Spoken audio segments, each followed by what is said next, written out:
बिस्मिल्लाहिर्रहमानिर्रहीम। एक शरई मसला है कि औरत का नमाज के अंदर अगर टखना नज़र आ गया तो उसकी नमाज हो जाएगी या नहीं। तो उसका जवाब ये है कि अगरचे टखने जो औरत के हैं वो उसकी सतर में शामिल हैं, दाखिल हैं, लेकिन अगर टखना नज़र आता रहा, खुला रहा और नमाज पढ़ ली तो नमाज हो जाएगी, क्योंकि टखना एक पूरा उज़्व नहीं है। पिंडली एक पूरा उज़्व है और टखना उसका कुछ हिस्सा है, और ये ऐसा हिस्सा है कि जो एक उज़्व के चौथाई हिस्से से भी कम है।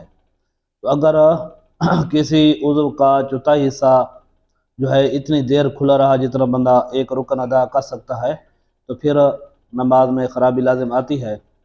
लेकिन ये टखना चूँकि पिंडली जो एक उज़्व है ये उसका चौथाई हिस्सा भी नहीं बन रहा, तो अगर टखना खुले रहे तो औरत की नमाज हो जाएगी, इसमें कोई ख़राबी नहीं है।